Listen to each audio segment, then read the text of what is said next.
प्रवास। पिछले जनगणना वाले टॉपिक में हमने पढ़ा था कि जनगणना के टॉपिक में हमने ज़्यादातर जहाँ से शुरुआत किया था इस टॉपिक से था।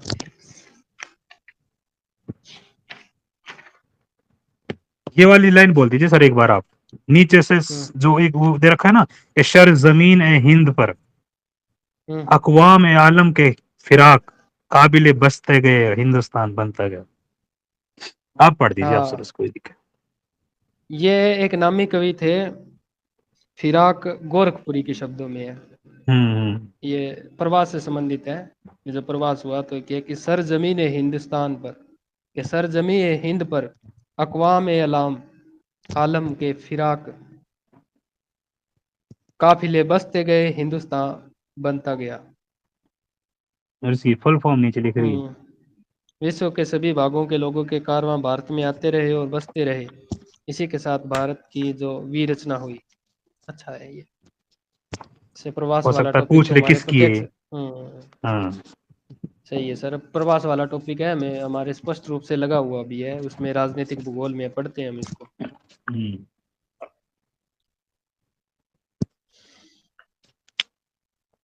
प्रवास, इसके प्रकार पढ़ेंगे, प्रवास कितने प्रकार का होता है, तो वैसे वैसे बड़े बड़े रूप में देख लेते हैं। प्रकाश प्रवास कितने प्रकार का, दो प्रकार का होता है, आप्रवास और उत्प्रवास। इसके कारण क्या होते हैं वो आपने अभिषेक सर जो क्या नाम है आरिफ सर, आपने पहले बताए थे ना प्रवास को। जी। एक सौ प्रतिकर्ष कारक एक। होते हैं, एक आकर्ष जी सर। कारक होते हैं। हम्म। ठीक है, एक पुश और पुल फैक्टर वाला भी आपने बताया हम्म। था। हम्म। हम्म। और इससे परिणाम क्या होते हैं, परिणाम होते हैं कि जहां से जाते हैं वहां जनसंख्या की कमी कर देते हैं, और जहां पर पहुंचते हैं वहां जनसंख्या की बढ़ोतरी कर देते हैं और वहां के संसाधनों का उपयोग करते हैं। ठीक है, ये थोड़ा सा मुख्य मुख्य बात यही है। शुरुआत करते हैं छत्तीसगढ़ से। छत्तीसगढ़ के भिलाई इस्पात संयंत्र में एक अभियंता के रूप में कार्य कर रहे राम बाबू का जन्म बिहार के भोजपुर जिले में हुआ। बिहार के भोजपुर जिले में एक छोटे से गांव में हुआ। 12 वर्ष की आरंभिक आयु में माध्यमिक स्तर का अध्ययन पूरा करने के बाद वह निकटवर्ती कस्बे आरा में चला गया। वह अपनी अभियांत्रिकी की डिग्री के लिए झारखंड में स्थित सिंदरी चला गया। उसके बाद में भिलाई में उसे नौकरी मिल गई। उसके पिछले 31 वर्षों वहां वह पिछले 31 वर्षों से रह रहा है। उसके माता पिता अशिक्षित थे। उनकी आजीविका का एकमात्र स्रोत कृषि से होने वाली अल्प आय थी। उन्होंने अपना सारा जीवन उस गांव में गुजारा। राम बाबू के 3 बच्चे हैं जिन्होंने अपनी माध्यमिक स्तर की शिक्षा, ये 3 बच्चे हैं इसका मतलब है ये 2 बच्चों वाला जो फाउंडेशन थी उससे पहले जॉब लगे हैं ये राम बाबू। राम बाबू के 3 बच्चे हैं और भिलाई में शिक्षा प्राप्त की और उसके बाद में उच्चतर शिक्षा के लिए विभिन्न स्थानों पर चले गए। पहला बच्चा इलाहाबाद में है और मुंबई में पढ़ रहा है, और वर्तमान में दिल्ली में एक वैज्ञानिक के रूप में काम कर रहा है। दूसरा बच्चा लड़की ने अपने उच्चतर शिक्षा भारत के विभिन्न विश्वविद्यालयों से ग्रहण किया और वर्तमान में वह संयुक्त राज्य अमेरिका में काम कर रही है। तीसरा अपनी पढ़ाई पूरी करके शादी के बाद सूरत में बस गई है। यह कहानी केवल राम बाबू और उनके बच्चों की नहीं है। ऐसे गमनागमन अधिक से अधिक वैश्विक प्रवृत्ति वाले बनते जा रहे हैं। गमनागमन, आवागमन, आना और जाना। लोग एक गांव से दूसरे गांव, गांवों से शहरों और छोटे शहरों में, बड़े शहरों में और उसके बाद में देश और दूसरे देशों में जा रहे हैं। तो यहाँ से एक छोटा सा वो पहले भी हमने पढ़ा था, गांव से गांव की ओर प्रवास, गांव से शहर की ओर, शहर से शहर की ओर, शहर से गांव की ओर, तो वो 4 प्रकार भी पढ़े थे हमने। अपनी पुस्तक मानव भूगोल में मूलभूत सिद्धांत में आपने प्रवास की संकल्पना परिभाषा को पहले ही समझ चुके हैं। ठीक है, प्रवास दिक और प्रका- प्र, प्रवास दिक और काल के संदर्भ में जनसंख्या के पुनर्वितरण का अभिन्न अंग है और एक महत्वपूर्ण कारक भी है। भारत में मध्य और पश्चिमी एशिया, यानी कि भारत का जो मध्य और पश्चिमी एशिया तथा दक्षिणी पूर्वी एशिया से आने वाले प्रवासियों की तरंगों का साक्षी रहा है। वास्तव में भारत का इतिहास है देश के विभिन्न भागों में प्रवासियों की तरंगों के एक बाद एक आकर बसने वाले इतिहास में। एक नामी कवि फिराक गोरखपुरी के शब्दों में इस प्रकार है कि सर जमीन है हिंद पर अक़वाम ए आलम के फिराक, काफिले बसते गए हिंदुस्तान बनता गया। यानी कि विश्व के सभी भागों से लोगों के कारवां भारत में आते गए, आते रहे और बसते रहे, और यहीं पर भारत के विरचना हुई है। इसी प्रकार भारत में भी बहुत बड़ी संख्या के लोग बेहतर अवसरों, अंडरलाइन, बेहतर अवसरों की तलाश में विभिन्न स्थानों पर, विशेष रूप से मध्य पूर्व और पश्चिमी यूरोप के देशों जैसे अमेरिका है, ऑस्ट्रेलिया है, और पूर्वी और दक्षिणी पूर्वी एशिया में प्रवास कर गए हैं। भारतीय प्रवास डिस्प्रोरा, इंडियन डिस्प्रोरा शुरुआत कर रहा है ये उपनिवेश काल से। उपनिवेश काल यानी ब्रिटिश काल के दौरान अंग्रेजों द्वारा उत्तर प्रदेश और बिहार से उठाए थे लोग। उत्तर प्रदेश और बिहार से मॉरिशस, कैरेबियन द्वीपों, ट्रिनिडाद टोबैगो और गुयाना, ये कैरेबियन देशों की 3 देशों की श्रृंखला दी है, ट्रिनिडाद टोबैगो और गुयाना। फिजी और दक्षिणी अफ्रीका फ्रांसीसियों फिजी और दक्षिणी अफ्रीका फ्रांसीसियों और जर्मनियों द्वारा रीयूनियन द्वीप, गुआडे गुआडेलोप, मार्टिनिक और सूरीनाम में फ्रांसीसी एवं डच लोगों और पुर्तगालियों द्वारा और के बाद में पड़ेंगे, और पुर्तगालियों द्वारा गोवा में, दमन और द्वीप से, अंगोला, मोजाम्बिक अन्य देशों से करारबद्ध लाखों श्रमिकों को रोपण कृषि के लिए काम पर भेजा गया था। ऐसे सभी प्रवास जो भारतीय उत्प्रवास अधिनियम गिरमिट एक्ट नामक, एक थोड़ा सा अंडरलाइन करना, ये गिरगिट नहीं है, गिरमिट है, ये कोई भारतीय उत्प्रवास अधिनियम है। ये गिरमिट एक्ट नामक समयबद्ध अनुबंध के तहत आते थे। फिर भी इन करारबद्ध मजदूरों के जीवन की दशाएं दासों से बेहतर नहीं थी। दास भी उनके समान ही थे। प्रवासियों की दूसरी तरंग, जो लहर या तरंग जो जहां से आ रहे हैं, प्रवासियों की दूसरी तरंग ने नूतन समय में व्यवसायियों, शिल्पकारियों, व्यापारियों और फैक्ट्री मजदूरों के रूप में आर्थिक अवसरों की तलाश में निकटवर्ती देशों जैसे Thailand, Malaysia, Singapore, Indonesia, Brunei इत्यादि देशों में व्यवसाय के लिए गए। यह प्रवृत्ति अब भी जारी है। आज तक भी क्या है, व्यापार के लिए या काम करते हैं तो जाते हैं। 1970 के दशक में, थोड़ा सा पहली बार दशक का नाम आया है किसी का, तो 1970 के दशक में, 1971 का नहीं था क्या, 1971 की जनगणना में पढ़ा था स्पोर्ट की हाल की,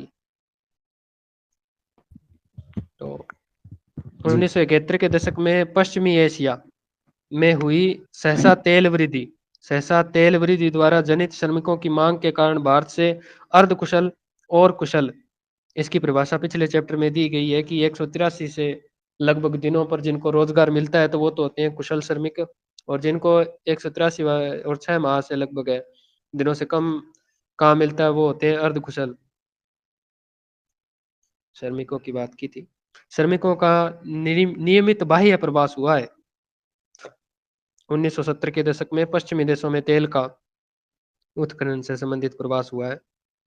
कुछ बाह्य प्रवास उद्यमियों, भंडार मालिकों, व्यवसायियों का भी पश्चिमी देशों में प्रवास हुआ है। प्रवासियों की तीसरी तरंग, पहली तरंग हो गई, दूसरी तरंग हो गई, अब है तीसरी तरंग। प्रवासियों की तीसरी तरंग है, उसमें उच्च मानसिक योग्यता वाले हैं। डॉक्टर, अभियान अभियंताओं, जो कि 1960 के बाद सॉफ्टवेयर अभियंताओं, प्रबंधक, परामर्शदाताओं, वित्तीय विशेषज्ञ, संचार के माध्यम से जुड़ने वाले व्यक्ति, जो 1980 के बाद आए हैं संचार वाले, तो अन्य समष्ट थे तीसरी तरंग में। उन्हें संयुक्त राज्य अमेरिका, यानी कि जो विशेष मानसिक योग्यता वाले थे वो किन किन देशों में गए, तो वो गए संयुक्त राज्य अमेरिका में, कनाडा में, यूनाइटेड किंगडम यूके में, ऑस्ट्रेलिया में, न्यूजीलैंड में और जर्मनी में आदि की तरफ प्रवास किया है। इन व्यवसायियों ने सर्वाधिक शिक्षित तो इसमें सर्वाधिक कौन से? सर्वाधिक शिक्षित, उच्चतम अर्जन करने वाले, सफलतम समूह में से होने के कारण विशिष्टता का आनंद लिया है। उदारीकरण के पश्चात यानी कि 90 के दशक में शिक्षा और ज्ञान आधारित भारतीय उत्प्रवासियों ने भारतीय प्रसार को विश्व के सर्वाधिक शक्तिशाली प्रसार में से एक बना दिया है। यानी 1900 दशक के बाद में जैसे ही वैश्वीकरण की, उदारीकरण की नीतियां आई, तो यहाँ पर क्या है, भारत का सबसे ज्यादा प्रवास देखने को मिला उच्चतर लोगों के द्वारा। तो हॉटस्पॉट बन गया भारत यहाँ से जाने वालों के लिए और आने वाले के लिए।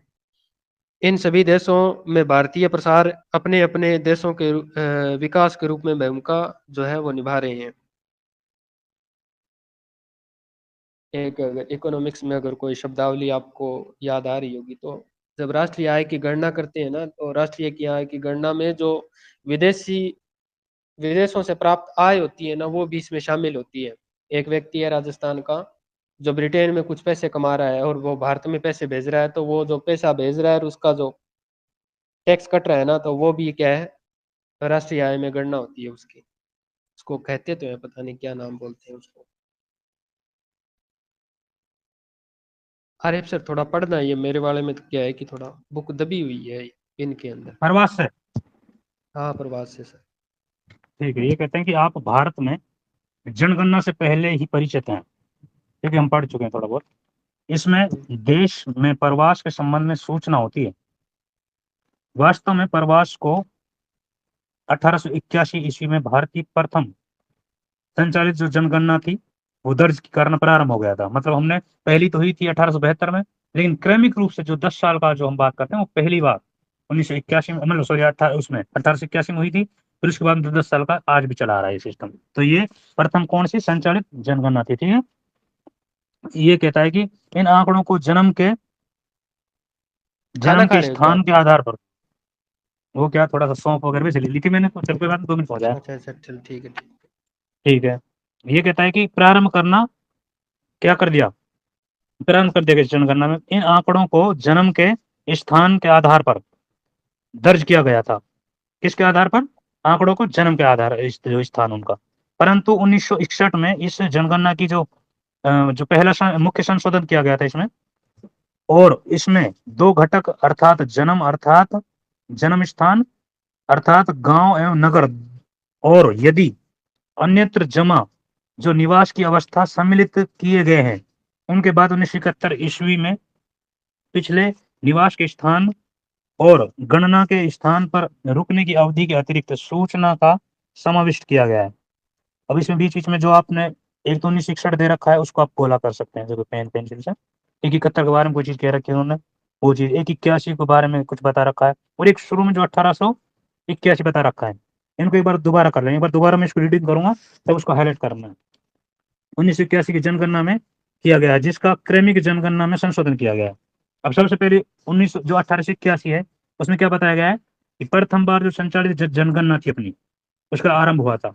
उसको आप इस तरीके से हाईलाइट कर लें, ठीक है। उसके बाद में कहता है कि इन आंकड़ों को जन्म के स्थान के आधार पर दर्ज किया गया था। कब की बात कर रहा है? 1881 में। लेकिन उसके बाद में ये कब की बात करेगा? 1961 की। परंतु 1961 की जनगणना में पहला मुख्य संशोधन किया गया था, और इसमें 2 घटक अर्थात जन्म स्थान अर्थात गांव एवं नगर, और यदि अन्यत्र जमा हो तो निवास की अवधि सम्मिलित की गई है। साथ में इसमें जन्म स्थान साथ में वो अवधि भी की गई है उस गांव नगर में जिसमें वो रह रहा है। 1971 में क्या कहता है फिर?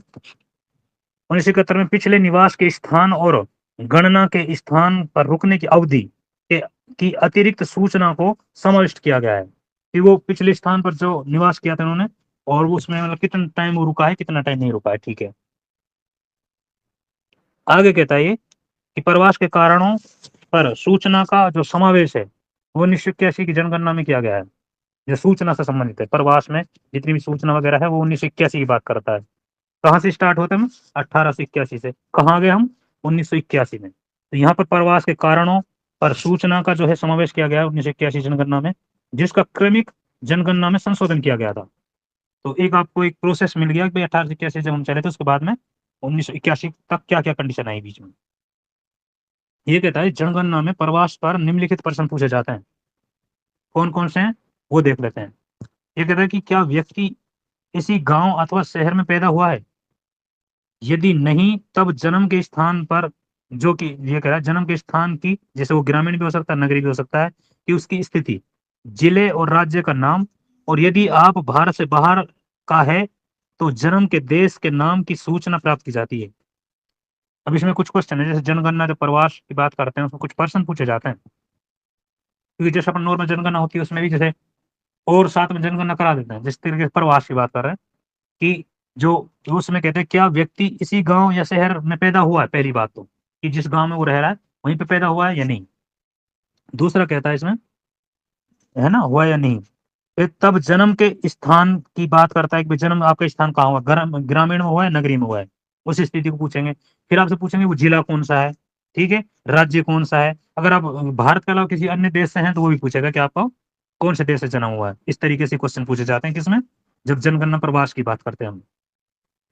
क्या व्यक्ति इस गांव या शहर में कहीं और से आया है, यदि हाँ तब निवास के पूर्व स्थान के स्तर, जो पहले का जो स्थान उसका ग्रामीण नगरीय, जो जिले नाम वही कंडीशन है सेम, वो चाहे अगर वहीं से हो तब भी वो पूछते हैं, और जैसे मान लो अगर पीछे से आया हुआ है तो उससे पूछते हैं, यदि बाहर से बाहर का है तो उसमें कोई देश का हो नाम जो पर्सन पूछ लेते हैं। इसके अतिरिक्त पिछले निवास स्थान से प्रवास के कारण और गणना के स्थान पर निवास की अवधि भी पूछी जाती है। धीरे धीरे क्या आ गया, अब निवास की अवधि भी पूछी जाने लगी। ये प्रवास के कारणों की बात कर रहे हैं हम। अब इसके बाद में बात कर रहा है कि भारत की जनगणना में प्रवास की गणना दो आधारों पर की जाती है। अब ये दोनों आपको आधार याद होने चाहिए, एक बार हाईलाइट कर लें, दो आधार कौन कौन से वो बताते हैं। पहला कहता है कि जन्म का स्थान, यदि जन्म का स्थान गणना के स्थान से भिन्न है तो इसे क्या कहेंगे, जीवन पर्यंत प्रवासी के नाम से जाना जाता है। अगर वो जैसे पहला तो किसी की बात करें जन्म का आधार पर, ठीक है, और दूसरा करेंगे निवास के आधार पर। भाई जन्म तो कहाँ हुआ है उस कंडीशन में, अब निवास कहाँ कर रहा है उस कंडीशन में, तो दो दो आधार हो गए ना, एक तो जन्म हुआ है जो वो आधार, और दूसरा कहाँ वो निवास कर रहा है वो आधार। ठीक है, जैसे हम नगरीकरण वगैरह देखते हैं कि भाई ग्रामीण जो लोग हैं वो शहरों की तरफ आ गए, अब निवास कहाँ कर रहे हो भाई, वो जैसे कहाँ कर रहे हो शहरों में कर रहे हैं। तो उस तरीके से यानी कि दोनों आपको आधार पता होने चाहिए, एक तो किसके आधार पर, जन्म के स्थान का आधार पर, एक निवास के स्थान का आधार पर, दो आधार बताए इन्होंने, है ना। अगर ये कह रहा है कि अगर जन्म का स्थान जो गणना के स्थान से भिन्न है, भाई जब गणना कर रहे हैं वो स्थान और जन्म के स्थान भिन्न है तो उसको क्या कहेंगे, वो जीवन पर्यंत प्रवासी के नाम से जाना जाता है। एक बार घर से निकल गया मतलब निकल गया, ठीक है। यदि निवास, अब आगे कहता है निवास स्थान की बात करता है जो सेकंड वाला है, यदि निवास का पिछला स्थान गणना के स्थान से भिन्न है, इसे निवास के पिछले स्थान से प्रवासी के रूप में जाना जाता है, वो प्रवास कर चुका है। 2011 की जनगणना के अनुसार 121 करोड़ लोगों में से 45.6 करोड़ यानी कि 37% ऐसे प्रवासियों की संख्या थी जो निवास के पिछले स्थान के संदर्भ में थे। निवास के पिछले स्थान के संदर्भ में यह संख्या 31.5 करोड़, मतलब ये जो दो आंकड़े दे रखे हैं कि भाई 2011 की जो जनगणना थी उसमें से जो हमारी कितनी 121 करोड़ थे हम लोग, तो वो बताता है कि उसमें से 45.6 करोड़ यानी कि 37% लोग वो प्रवासियों की संख्या में थे। ठीक है, फिर कहता है कि निवास के पिछले स्थान के संदर्भ में अगर ये बात हो गई थी और निवास के पिछले स्थान के संदर्भ में यह संख्या इतनी थी, तो दोनों आंकड़े दे रखे हैं, थोड़ा सा इसको आप हाईलाइट कर लेना। आगे क्रियाकलाप दे रखा है, प्रवास की स्थिति ज्ञात करने के लिए कुछ अपने पड़ोस के 5 घरों का सर्वेक्षण कीजिए, और यदि प्रवासी हैं तो पाठ में दी गई जो कसौटियों हैं उनका आधार पर उन्हें वर्गीकृत कर सकते हैं आप। अब हम पढ़ेंगे प्रवास की धाराएं। अब इसमें से कोई पीछे से सर आप कुछ बताना चाहो या कोई पूछना चाहे। नहीं, वैसे तो ज्यादातर पड़ा हुआ है मैटर तो, बाकी तो ठीक है, अब हम आगे पढ़ेंगे प्रवास की धाराएं। प्रवास की धारा किस तरीके से होती है, या तो देश के अंदर भाई किसी एक राज्य से दूसरे राज्य से हो सकते हैं हम, है ना, या फिर हम अंतर्राष्ट्रीय प्रवास हो सकता है, एक देश से दूसरे देश की बात करते हैं हम उस तरीके से। फिर आगे हम जैसे इसी में जब हमारे भारत देश की बात करेंगे, देश के अंदर तो ग्रामीण भी हो सकता है, नगरीय भी हो सकता है, नगरीय से ग्रामीण, ग्रामीण से नगरीय, वो सब तरीके से पढ़ेंगे हम उस तरीके से। प्रवास की धारा बता रहा है, एक तो आंतरिक प्रवास होता है, हो सकता है जिसको देश के भीतर की बात करेंगे, देश में कहीं भी जा रहा है कोई इंसान तो वो आंतरिक प्रवास के अंदर रहता है। एक है अंतर्राष्ट्रीय प्रवास, इसको क्या है देश के बाहर जो अन्य देश हैं उनके अंदर अगर कोई इंसान जाता है तो वो क्या अंतर्राष्ट्रीय प्रवास हो जाएगा। इससे संबंधित कुछ तथ्य यहाँ प्रस्तुत किए गए हैं। आंतरिक प्रवास के अंतर्गत चार किसकी बात कर रहे हैं, आंतरिक मतलब देश वाले की बात कर रहे हैं। उसके अंतर्गत 4 धाराओं की पहचान की गई है, समझ गए, यानी कि देश ही देश की बात करें हम भारत की। उसके अंदर 4 है, ठीक है। कौन कौन से हो सकते हैं वो 4? भाई ग्रामीण से ग्रामीण, मतलब गांव से गांव जा सकते हैं हम, ठीक है।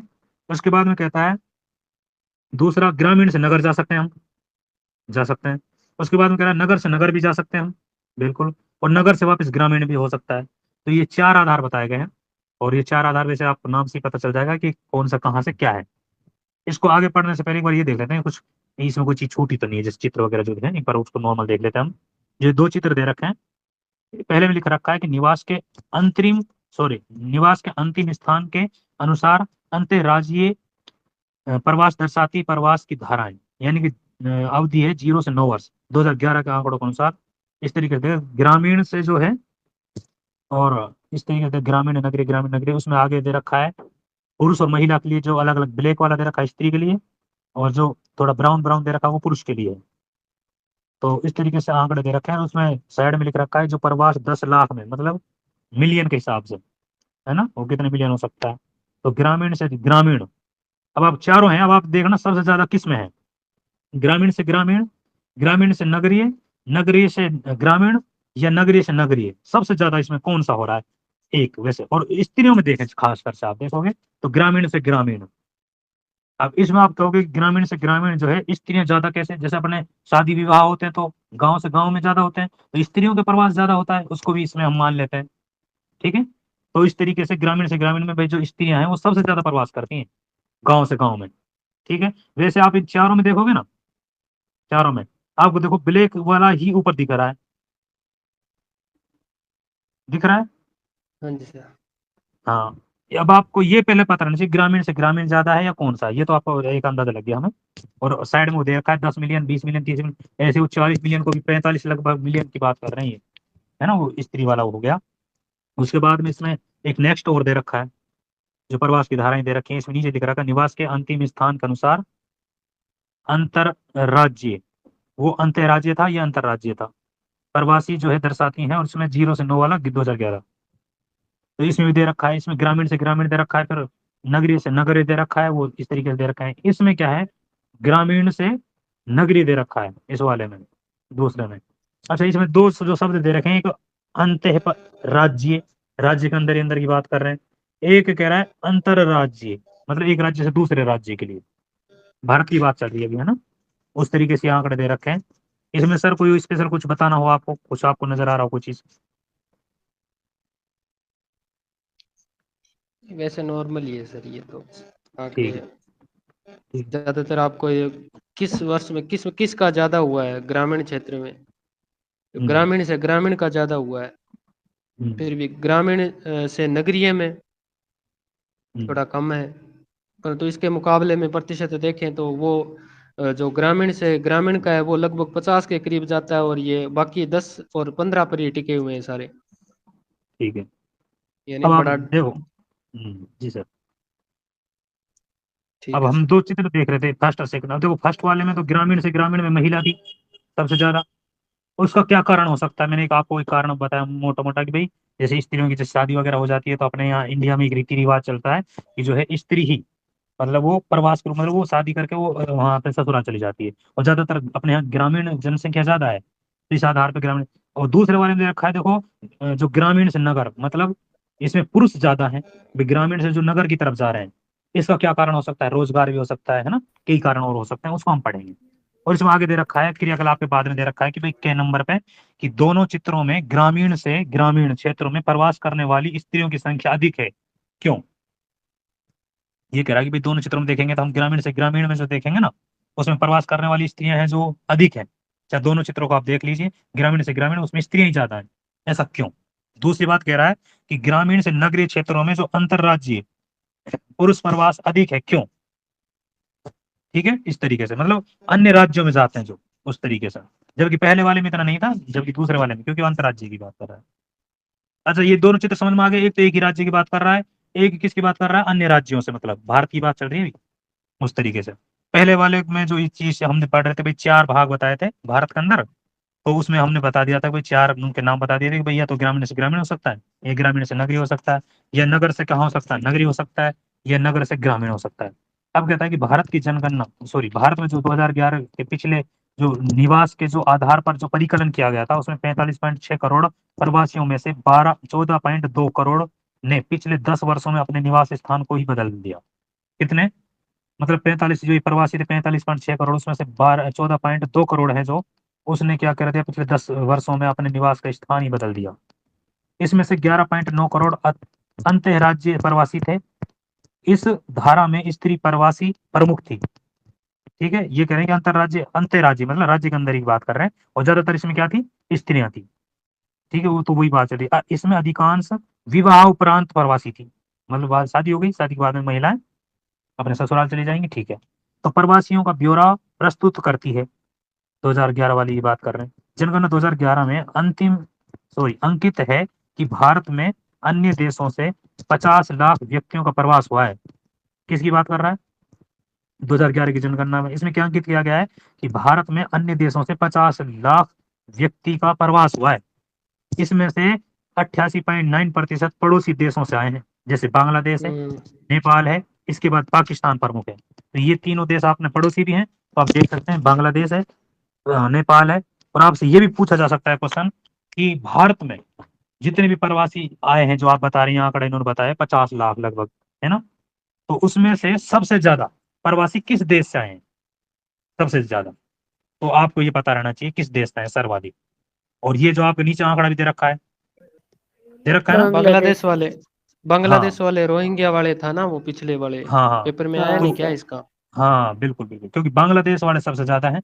उसके बाद में हम देखते हैं तो पाकिस्तान आ जाता है, फिर नेपाल आ जाता है। इस तरीके से तीनों को आप देख सकते हैं, क्योंकि सेकंड में पाकिस्तान आता है, क्योंकि 2000 शायद 11 की जनगणना में ये शायद देखा है मैंने, लेकिन पहला तो बांग्लादेश है पक्का।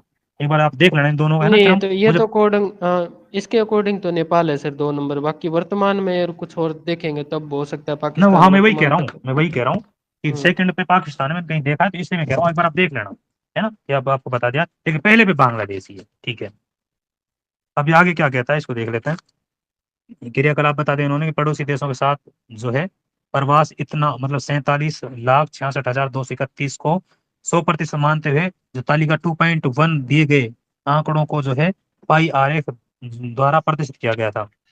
जो पीछे वो चित्र वगैरह दिए गए थे 2.1 में, उसमें जो पड़ोसी प्रवास है उसको कंप्लीट कितना माने, 47 लाख लगभग इतना माने, 100% माने, तब गया था वो। ठीक है, आगे कहता है कि प्रवास में स्थानिक विभिन्नता, किसकी बात कर रहे हैं, जो स्थानिक विभिन्नता की बात कर रहे हैं कि भाई स्थानों की विभिन्नता के आधार पर क्या होता है, प्रवास क्यों होता है। महाराष्ट्र है, दिल्ली है, गुजरात है, अ, हरियाणा जैसे राज्य, उत्तर प्रदेश, बिहार, राजस्थान इत्यादि जैसे अन्य राज्यों में से प्रवासियों को आकर्षित करते हैं। कौन कौन, महाराष्ट्र है, दिल्ली है, गुजरात और हरियाणा, मतलब ऐसे हैं ये, क्या है, और जो राज्य है जैसे आप बता रहे हैं कि भाई उत्तर प्रदेश, बिहार, राजस्थान इत्यादि जैसे अन्य राज्यों से प्रवासियों को क्या करते हैं, आकर्षित करते हैं। प्रवासियों में महाराष्ट्र का सूची में प्रथम स्थान है। इसका मतलब सबसे ज्यादा प्रवासी कहाँ आते हैं, यहाँ पे आते हैं, महाराष्ट्र में। इसके बाद दिल्ली है, गुजरात है, हरियाणा आते हैं। दूसरी ओर उत्तर प्रदेश और बिहार वे राज्य हैं जहां से प्रवासियों की संख्या सर्वाधिक है। अब सुनो, अभी एक चित्र दे रखा है बगल में, इसको देख लेते हैं क्या दे रखा है कि भारत में सभी अवधियों में पड़ोसी देशों से पिछले निवास स्थान पर जो है वो अप्रवासी की बात करते हैं। अप्रवासियों की संख्या है, और वो हो गया। ठीक है, इसका मतलब ये हो गया कि भाई इसमें प्रतिशत में सबसे ज्यादा बांग्लादेश का है 51.2। ठीक है, उसके बाद में हम देखेंगे इसमें पाकिस्तान का है सत्रह पाकिस्तान। पॉइंट वन फिर उसके बाद में है नेपाल।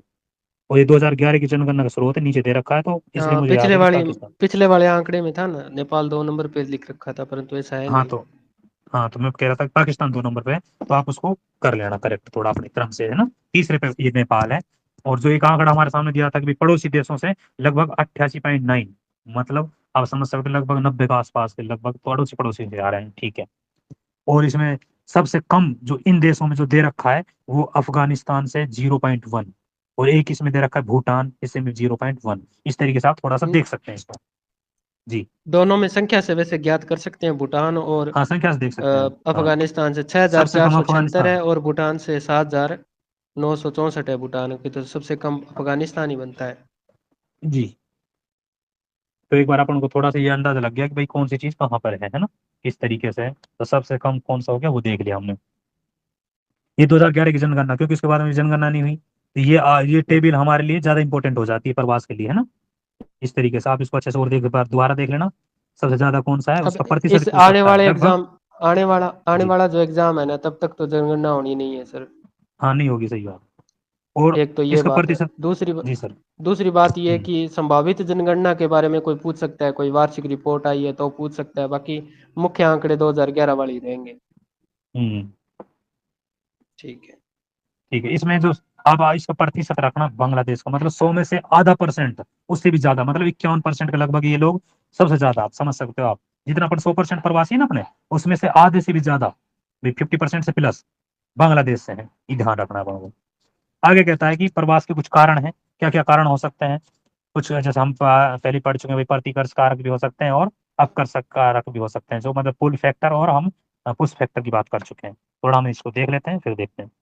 ये कहता है कि लोग सामान्य रूप से अपने जन्म स्थान से भावनात्मक रूप से जुड़े होते हैं, किंतु लाखों लोग अपने जन्म के स्थान और निवास को छोड़ देते हैं। इसके विविध कारण हो सकते हैं, जिन्हें वृहद रूप में दो संवर्गों में रखा जा सकता है। एक तो कहते हैं प्रतिकर्ष कारक, जिसको पुश फैक्टर बोलते हैं। मतलब ये क्या है, अपने से दूर जाने की बात करता है, मतलब उस स्थान को छोड़ने के लिए बात करता है, उद्गम स्थान को, जो लोगों को निवास स्थान अथवा उद्गम स्थान छोड़ने के कारण मानता है। उसके बाद में आता है कि अपकर्षण, मतलब अपनी तरफ आकर्षित कर रहा है, पुल फैक्टर है, जो इसको आपको इंग्लिश में से लिखा सकता है पुल, है ना, पे और फिर यू की ऊ की मात्रा उस तरीके से। आप इंग्लिश वर्जन को थोड़ा सा याद रखें, पुश और पुल में क्या फर्क होता है, ठीक है, वो आप नॉर्मल आप जानते हो, वो मैं वैसे बता रहा हूँ। जो विभिन्न स्थानों से लोगों को आकर्षित करता है, ये पुल वाला फैक्टर है, अपकर्ष। ठीक है, क्योंकि आपको हो सकता है हिंदी में दिक्कत आए तो पुश पुल को थोड़ा सा याद रखोगे तो काम आसान हो जाएगा। ये कहता है कि भारत में ग्रामीण से नगरीय क्षेत्रों में, कहाँ, ग्रामीण से नगरीय में, ठीक है, मुख्यतः जो है गरीबी, कृषि भूमि पर जनसंख्या के अधिक दबाव, स्वास्थ्य सेवाओं, शिक्षा जैसी आधारभूत अवसंरचनात्मक सुविधाओं के अभाव में इत्यादि के कारण प्रवास करते हैं। क्योंकि उनके पास बहुत सारी सुविधाएं नहीं होती हैं, गरीबी है, तो उस वजह से वो प्रवास करने के लिए मजबूर हैं। इन कारकों के अतिरिक्त बाढ़ है, सूखा है, चक्रवाती तूफान है, और भूकंप, सुनामी जैसी प्राकृतिक आपदाएं, युद्ध, स्थानिक संघर्ष भी, जो है स्थानीय संघर्ष भी प्रवास के लिए क्या करते हैं, अतिरिक्त ये है जो प्रतिकर्ष कारण पैदा कर देते हैं। और आपसे जब भी क्वेश्चन पूछता है, ये पूछता है कि भाई अपकर्ष का कारक कौन सा नहीं है निम्न ना, में कौन प्रतिकर्ष सा का है, कौन इस सा तरीके, शामिल हाँ। है? हाँ इस तरीके से तो वो आपको वैसे पता चल जाएगा, लेकिन फिर आपको ध्यान रखना है कि प्रतिकर्ष कौन सा है, वो कौन सा है, ठीक है। दूसरी ओर अपकर्ष कारक हैं, जो लोगों को क्या करते हैं, ग्रामीण क्षेत्रों से नगरीय क्षेत्रों की ओर आकर्षित करते हैं। नगरीय क्षेत्रों की ओर अधिकांश ग्रामीण जो प्रवासियों के लिए सर्वाधिक महत्वपूर्ण आकर्षण कारक बेहतर अवसर और नियमन का काम और मिलना, और अपेक्षाकृत ऊंचा वेतन, शिक्षा के बेहतर जो शिक्षा के लिए बेहतर क्या है अवसर हैं, बेहतर स्वास्थ्य सुविधाएं और मनोरंजन के लिए स्रोत हैं, इत्यादि काफी महत्वपूर्ण आकर्षण जो है कारक हैं। ठीक है, इसके बारे में थोड़ा सा और पढ़ लेते हैं, फिर हम उस पर आएंगे, जो चित्र दे रखे हैं पीछे। ये कहता है चित्र 2.2 के और खे पुरुषों और स्त्रियों के प्रवास के कारणों का अलग अलग परीक्षण कीजिए। चित्रों के आधार पर यह देखा जा सकता है कि पुरुषों और स्त्रियों के लिए प्रवास के कारण भिन्न हो सकते हैं। उदाहरण के तौर पर काम और रोजगार पुरुष प्रवास के मुख्य कारण जो है 26% रहे हैं, जबकि यही कारण केवल 2.3% स्त्रियों के लिए। अब आप काम के लिए देखेंगे तो 26% किसके लिए है मुख्य कारक, काम वगैरह के लिए, रोजगार के लिए, ये 26 तो है पुरुषों के लिए, जबकि महिलाओं के लिए 2.3% ये आंकड़ा है, थोड़ा देख लेना। इसके विपरीत 67% जो स्त्रियां विवाह के उपरांत अपने मायके से बाहर जाती हैं। तो सबसे बड़ा कारण क्या है स्त्रियों को बाहर जाने का, वो विवाह है।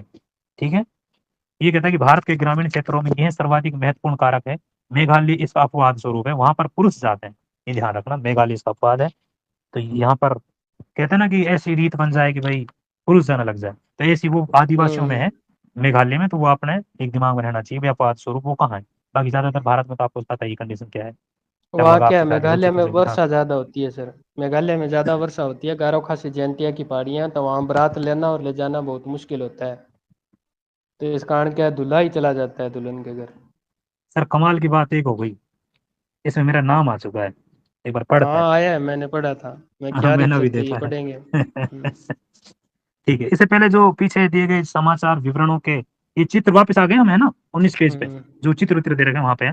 तो ये इंग्लिश में जो अपने सामने दे रखा है, चलो दिल्ली इस कुछ ऐसा दे रखा है उसमें, चलो दिल्ली इज मारो मैंट्रा फिरंगी। फॉर, हाँ, मारो फिरंगी भाई यू, ठीक है भाई, चलो दिल्ली मारो फिरंगी, ये जो वो थे ना उन्होंने 1857 क्रांति के समथिंग जब एरिनपुरा पालीवाला एरिन उस पूरा साइड पाली से, वाला। हाँ उन्होंने दिया था एक नारा, ठीक है।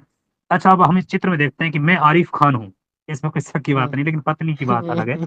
मैं अपनी पत्नी और 4 बच्चों के साथ गांव में रहता हूँ, क्या बात है। आप मुझसे ही देख लेना और यहाँ 30 रुपए प्रतिदिन दिहाड़ी पर खेत में काम करता हूँ। यहाँ सभी 30 दिन काम नहीं मिलता। इसके साथ मैंने खेती के लिए पट्टे पर जमीन ले रखी है ताकि मैं अपने बच्चों को शिक्षित बना सकूं, ठीक है। मेरी पत्नी बीमार है और तपेदित से पीड़ित है। तपेदित कौन सी बीमारी होती है, टीबी? ये कहता है कि बुखार वगैरह स्वास्थ्य, होता है शायद। शायद टीबी होती है मेरे हिसाब से। बाकी स्वास्थ्य हम्म। सेवाओं की सुविधाओं के अभाव और पैसे की कमी के कारण मैं अपनी पत्नी का इलाज कराने में असमर्थ हूँ। प्रचलित परिस्थितियां ने मुझे भ्रमित कर रखा है। अब मेरे सामने ऐसी कंडीशन आ गई, मैं भ्रमित हूँ, क्या करूँ। और आरिफ का चित्र भी देख सकते हैं इसमें दे रखा है, वो भाई साहब हैं, ठीक ठाक लग रहे हैं, कोई दिक्कत नहीं। तो उसके बाद में इसी के नीचे एक भाई, चल महिला को पढ़ लेते हैं पहले। मैं तमिलनाडु तट के मछुआरा समुदाय से संबंध रखने वाली शुभ लक्ष्मी हूँ। और ये कहता है विध्वंसकारी सुनामी मेरे 2 बच्चों को छोड़कर घर के सभी सदस्यों को बहा ले गई है। सब कुछ नष्ट हो गया है। तब से मैं चेन्नई की गंदी बस्तियों में रह रही हूँ और यहाँ एक घरेलू नौकरानी की तरह काम करती हूँ, और मेरे बच्चे स्कूल जाते हैं तथा खाली समय में ये क्या चिथड़े चुगने में मेरी मदद करते हैं। फिर भी मैं अपने बच्चों को याद कराती हूँ, पर मैं वापस नहीं जाऊंगी। मैं अपने बच्चे मतलब उस जगह को याद करती हूँ जो वो अपनी जगह की बात कर रहा है, याद जगह को याद करती हूँ, पर वो वापस वापस नहीं जाऊँ क्योंकि उसके सामने कंडीशन अलग है। उन राक्षसी तरंगों को मैं भुला नहीं सकती, मुझे अपने बच्चों का बचाव करना है।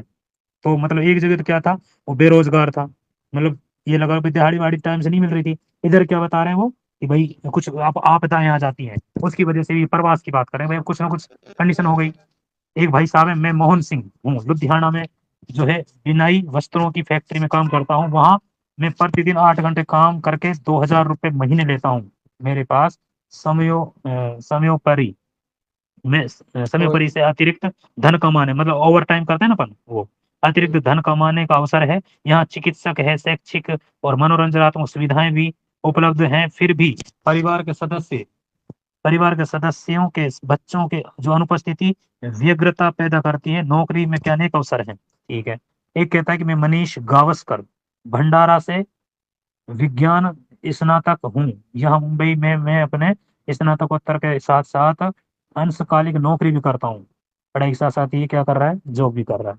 फिर भी यहाँ रहने की लागत अधिक है, लोगों को दूसरे के लिए फुर्सत ही नहीं है। मैं मुंबई आया क्योंकि यह मेरा सपना था कि नगर उच्च वेतन और बाहर जाने के लिए बहुत सारे अवसर प्रदान करता है।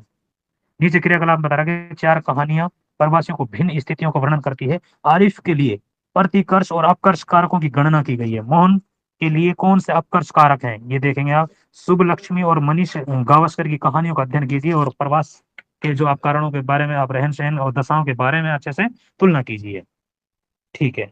अब हम आगे आगे हैं। मेघालय में स्त्री विवाह जो है प्रवास कानून क्यों भिन्न है, क्योंकि वहाँ जो जनजाति प्रजाति वगैरह की वजह से। और इन विवाहों की तुलना में देश में पुरुष प्रवास केवल 4% है। अगर पुरुष को प्रवास देखें तो 4% है, वो विवाह की वजह से, ठीक है, वहां पे बता रहे हैं।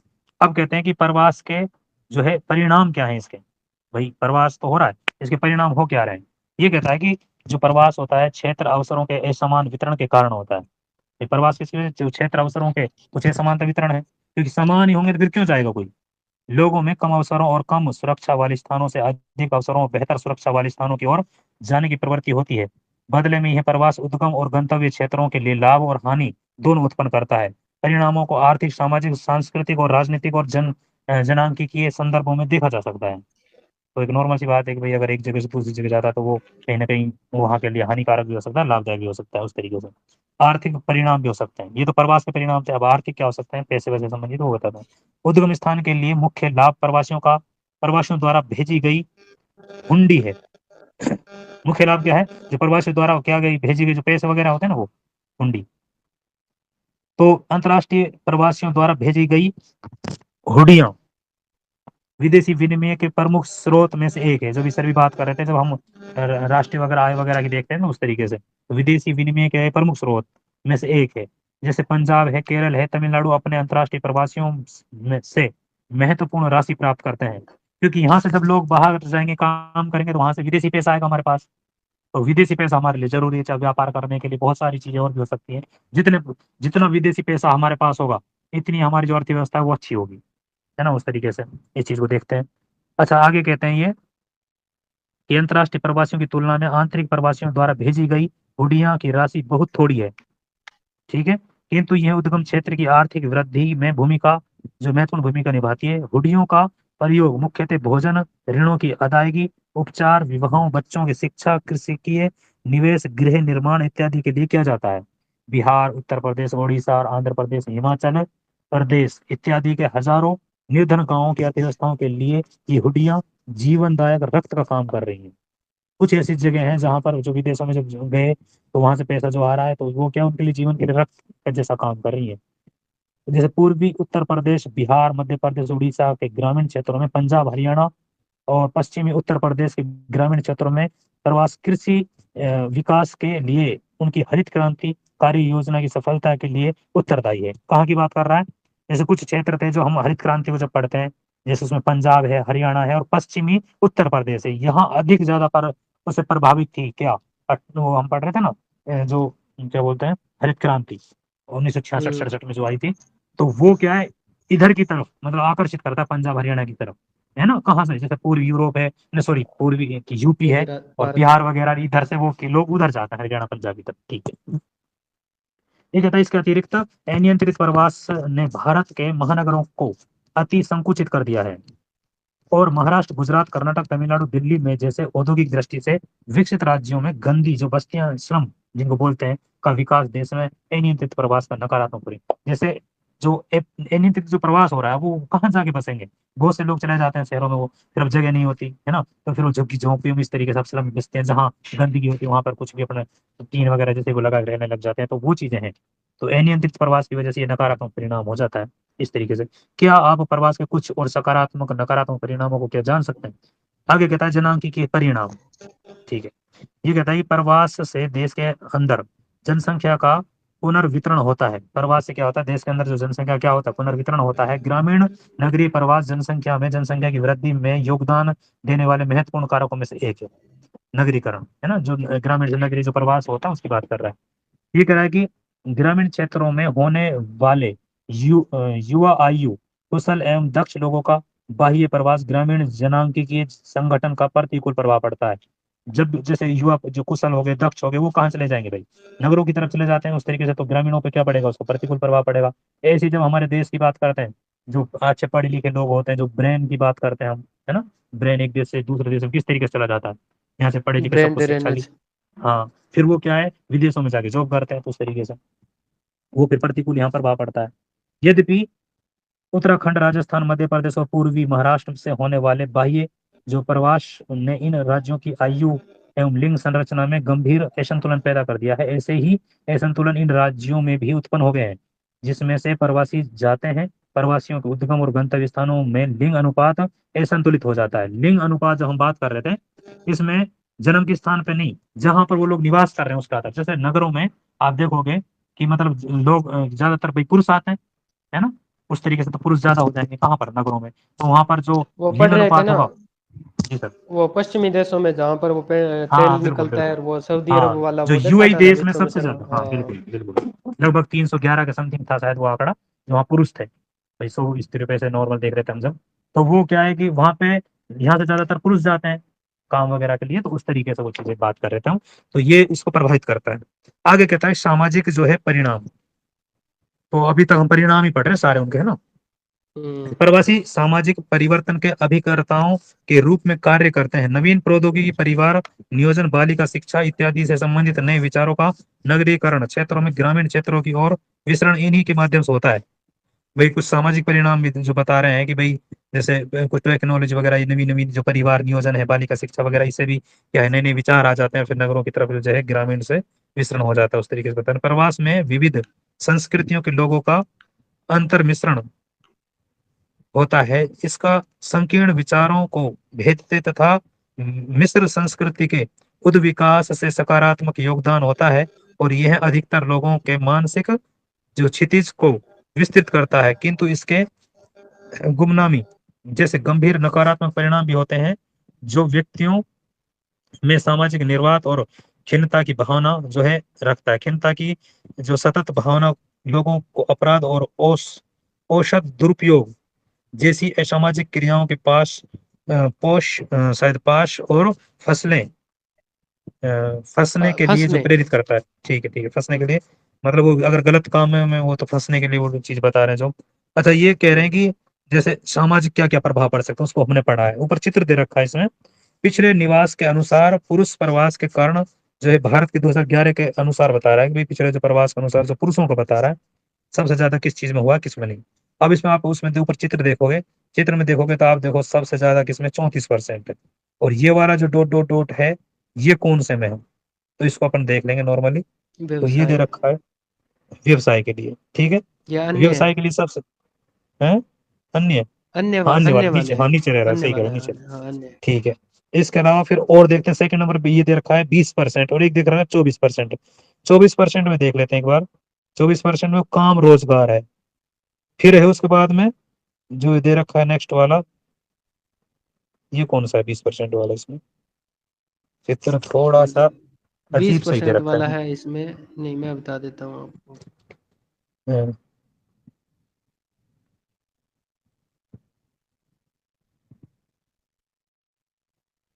परिवार और विवाह में ही है सर। ये परिवार परिवार। के साथ जाना, परिवार के साथ जाना, ये देखो डॉट डॉट, ये पूर्व से हाँ, पश्चिम खींची गई लाइनें हैं। ठीक है। बाकी आप देखो 4% को उत्तर से दक्षिण की ओर खींची गई लाइनें हैं। विवाह जिसको 4% दर्शाता है ये। सर ये 20% वाला परिवार के साथ जाना ही होगा, इसका आड़ी लाइन इसी में है, उसमें सीधी लाइन है विवाह वाले में। हम्म। तो अब हमें एक तो मोटा मोटा हमें पता एक चला। मोटा मोटा पता चला। ये वापस में रिपीट आवाज आ रही है, एक बार माइक अपना ऊपर। ये कह रहा है कि पहले वाले में दे रखा है कि भाई जो पुरुष है उनका जो है प्रवास है उसमें सबसे ज्यादा किस चीज में है, और सेकंड वाला जो दे रखा है उसमें स्त्रियों का प्रवास दे रखा है। सेकंड वाले को देखो आप 66% है। अब 66% जो दे रखा है, अब ये लाइनिंग वाला ये कौन सा है, अब इसमें भी दे उत्तर रखा से है इसमें दक्षिण की 66। विवाह है। उत्तर से दक्षिण की तो विवाह है ये 66%। है ना। तो अब इस लाइन को इस लाइन से मिला के देख लेना। तो उस हिसाब से यार इसमें क्या है, चित्र मेरे में भी सही नहीं दे रखा तरीके से, सब में सही नहीं, होगा फिर ये तो। है ना, मैं बता रहा हूँ, जैसे आप पहले हाँ। वाले डायग्राम में देखो, काम है रोजगार में 2% है। हम्म। उसके बाद में शिक्षा में है।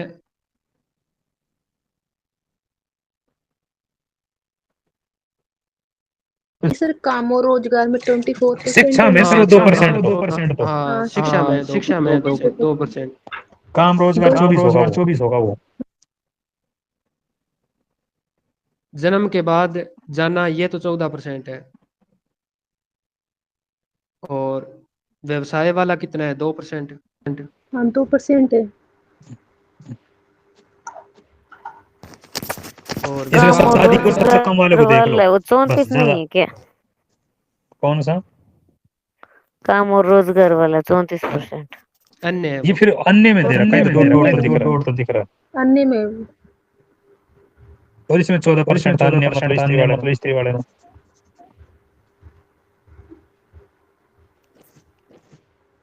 वैसे हमें देखो ज्यादा फर्क नहीं, हमें ये देखना भी स्त्रियों वैसे नॉर्मली अपन देखते हैं सबसे ज्यादा जो स्त्रियों का प्रवास किस वजह से हो रहा है, विवाह की वजह से हो रहा है।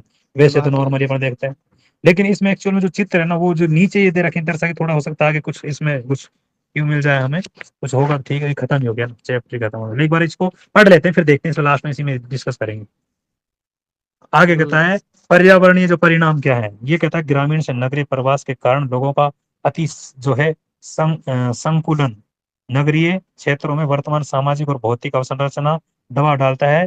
अंततः ये कह रहा है इसमें से नगरीय बस्तियों की अनियोजित वृद्धि होती है और गंदी बस्तियों में जो है क्षुद्र कॉलोनियों का क्या होता है, विकास होता है, निर्माण होता है। इसके अतिरिक्त प्राकृतिक संसाधनों का अति दोहन के कारण नगर भूमजल स्तर अवक्षय, वायु प्रदूषण, वाहित मल से जो है निपटान और ठोस कचरे के प्रबंधनों जैसी गंभीर समस्याओं का समाधान हो, मतलब वो क्या हुए सामना हो जाता है। आगे कहता है अन्य में, अच्छा जितने भी हमने वो पढ़े ना वो अलग अलग वो जो कारण हुए वो बता दिए इसमें, और वो देखे अन्य वाले को देख लेते हैं। इस अन्य में क्या दे रखा है, इसमें दे रखा है प्रवास, विवाहजन्य प्रवास को छोड़कर भी, इसको कहते हैं कि भाई एक विवाहजन्य जो प्रवास होता है उसको छोड़कर भी है अन्य वाला भी स्त्रियों के जीवन स्तर को प्रत्यक्ष अथवा परोक्ष रूप से प्रभावित करता है। ठीक है, ये जो प्रवास है ग्रामीण क्षेत्रों में पुरुष वर्णात्मक बाह्य प्रवास के कारण पत्नियां पीछे छूट जाती हैं, जिससे उन पर अतिरिक्त शारीरिक और मानसिक दबाव पड़ता है। शिक्षा अथवा रोजगार के लिए स्त्रियों का प्रवास उनकी स्वायत्तता और अर्थव्यवस्था में उनकी भूमिकाओं को बढ़ा देता है। ठीक है, ये कह रहा है कि भाई अब वो सेल्फ डिपेंड के लिए वो चीज बता रहा था, व्यवस्था में उनकी जो भूमिका बढ़ा देता है, और जो वो है पुरुष उसके लिए चला जाएगा बाहर। इस ये कह रहा है स्रोत प्रदेश के दृष्टिकोण से यदि जो है हुड्डियां यानी कि रिमिट एक है रिमाइटेंस, क्या है ये देख लेना, प्रवास के प्रमुख लाभ हैं जो मानव संसाधन विशेष रूप में कुशल लोगों का हास अपनी उसकी जो गंभीर हालत लागत की बात कर रहे हैं कि जो प्रवास के प्रमुख लाभ हैं तो मानव संसाधन है, विशेष रूप से कुशल लोगों का हास, उनकी जो गंभीर लागत है उसकी बात करता है, उन्नत कुशल बाजार की सही मायने में वैश्विक बाजार बन गया है, और सर्वाधिक गंतव्य जो गत्यात्मक औद्योगिक अर्थव्यवस्था गरीब प्रदेशों से उच्च प्रशिक्षित व्यवसायिकों को सामर्थ्य अनुपातों में प्रवेश दे रही है और भर्ती कर रही है। परिणाम स्वरूप स्रोत में वर्तमान अल्प विराम को जो बल दे रही है। आगे क्वेश्चन है निम्नलिखित में से कौन सा भारत में पुरुष प्रवास का मुख्य कारण सर्वाधिक है? तो काम रोजगार हो गया। दूसरा कहता है निम्नलिखित में से कौन सा सर्वाधिक संख्या में अप्रवासी आते हैं? महाराष्ट्र में आते हैं सर्वाधिक। महाराष्ट्र ये में। कहता है निम्नलिखित में से कौन सा भारत का महिला प्रवास का प्रमुख कारण है? विवाह। ठीक है, अब बताइए अब क्या कह रहे थे आप? चित्रों के एक बार दोबारा देख सकते हैं, बाकी मुझे लगता है कि ये वाला चैप्टर अपना हो चुका है।